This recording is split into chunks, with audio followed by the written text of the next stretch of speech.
Hello everyone, it's me Varus and I'm back with you for another update on Hurricane Erin, what's next in the tropics, and a big massive cooldown incoming for the eastern portion of the United States. If you do like this video, please subscribe, share it with your friends, and yeah, let's get right into it. So right now what we're looking at is satellite imagery of Hurricane Erin. And if you watched my last video, Erin was looking much more impressive than it is right now. So let's break it down. Here's Erin's center, right around here, just north of 25 north and west of 72 west, and it's barely moving. I mean, over the last few hours, Erin has basically moved northwest, but very slowly, and so it is expected to eventually start speeding up and going northwest before heading north and northeast on its turning process out to sea, keeping the East Coast safe.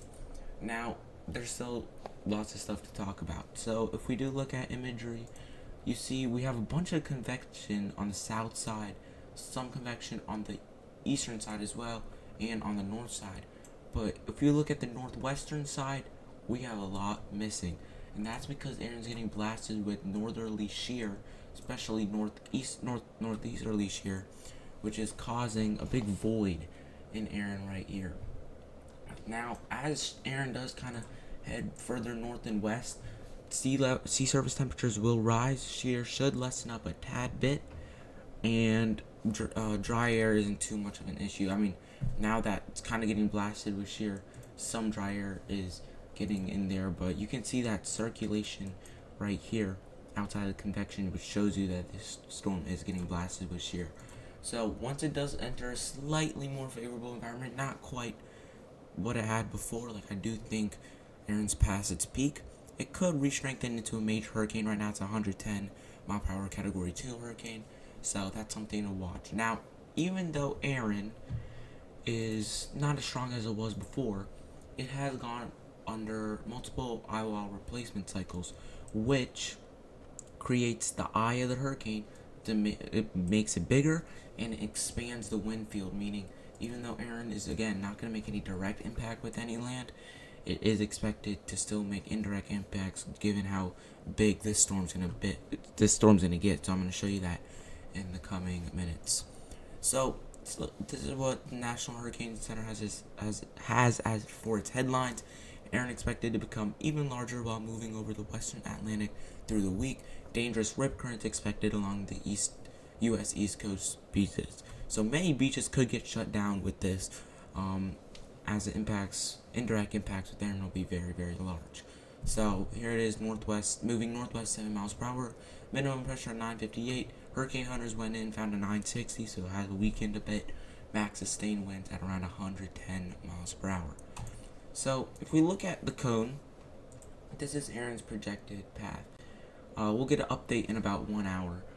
But right now, Erin's expected to keep moving northwest until around 2 p.m. tomorrow, 2 p.m. Wednesday, where we'll start to briefly head north before heading northeast, and eventually northeast, and eventually east once it's outside of this cone.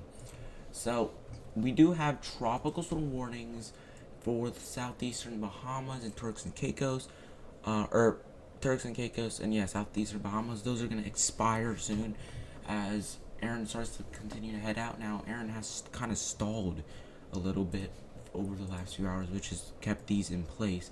However, I expect in the next update, or the one after the 2 p.m. update, it should expire.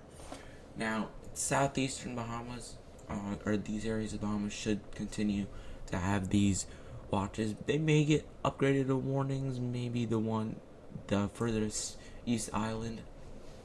However, overall, these are expected to diminish as it continues northwest. Now, what could get upgraded to warnings are the ones off North Carolina, the Outer Banks, as Erin is going to make a close enough pass, and since it's going to be a large storm, that North Carolina will expect some direct impacts, including gusty winds, some rain up to 2 to 4 inches, 1 to 2 inches, especially 2 to 4 on like Cape Hatteras, and then really big waves, dangerous surf, and rip currents.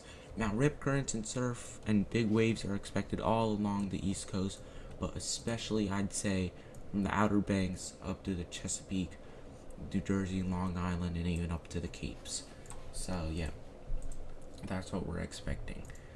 So here's the satellite loop. So after Erin, let's see what's ahead of Erin, or what's behind Erin. What's next, so to speak. So there's two main areas that catch my eyes.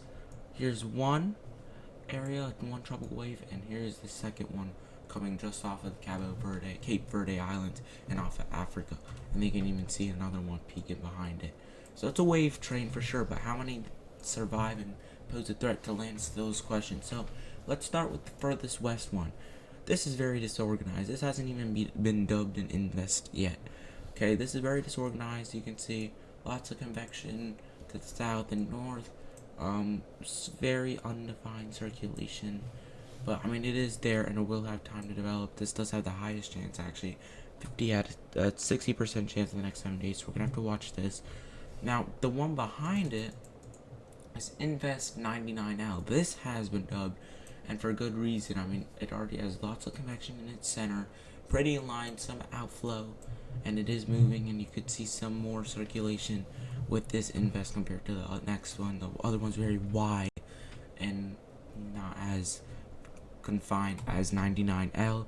This has a 30% chance in the next 48 hours and 30% in the next 5 days. So this could really explode as it continues to head west or northwest, or west as of right now. And then the one behind it just starting to peek out. Once it gets off the coast, we'll have a better idea of what could happen with that one.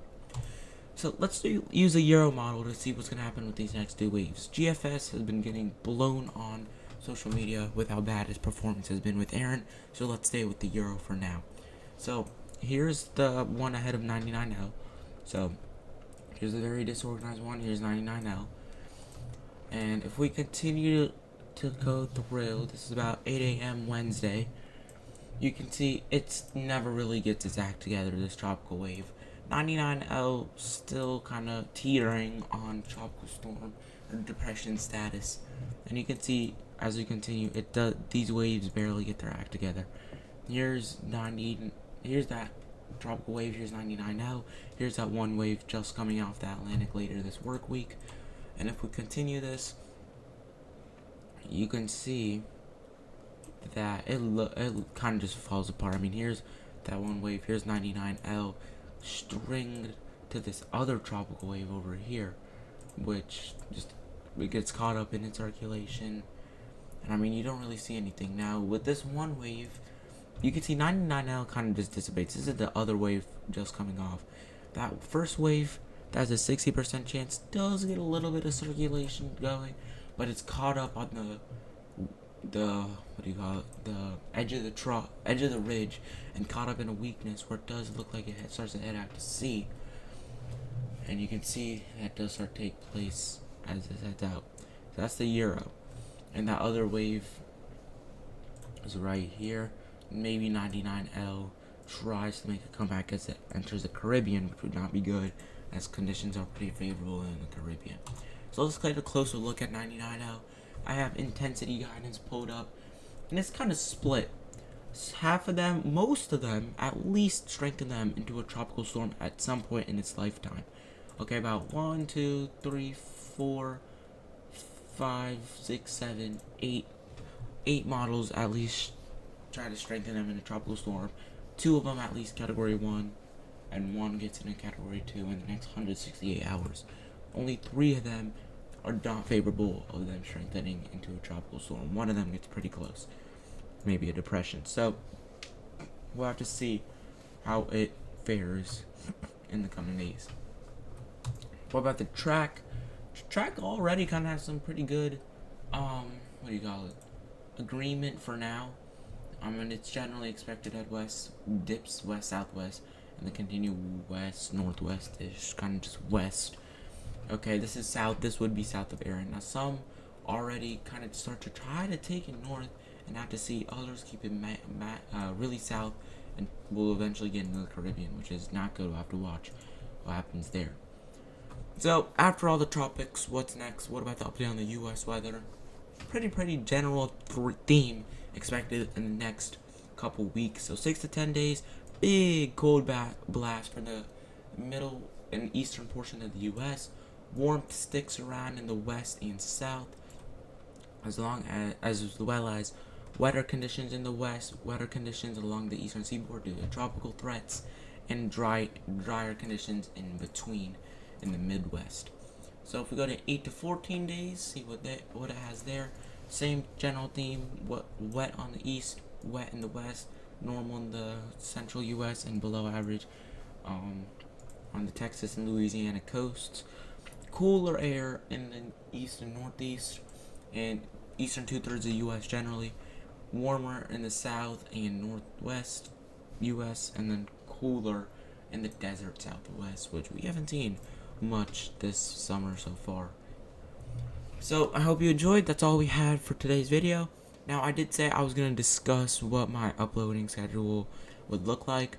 So I'm going to try to squeeze out videos every day, but school starts for me next week. I'm also doing sport cross country, so that might cause some stuff. Also taking like 2 APs, so that's going to be pretty hefty on me. So what I am going to probably start doing, starting from probably next week, I'll probably start uploading every other day. So 7 days a week. I'll probably upload around 3 to 4 days a week, depending on how I'm feeling. Maybe a couple weeks I could squeeze out every day, but it's going to be really hard, especially when I start getting adjusted. So I'll tweet that out. I'll show you guys, post that out. But just expect every day, other day uploads starting next week. This week I'll try to also keep updating as needed, but pretty much covered the main topics of what's to expect in the next few days. So I hope you enjoyed. I'll see you guys in the next one, and stay tuned for updates online for my next schedules and future info. Have a great rest of your day.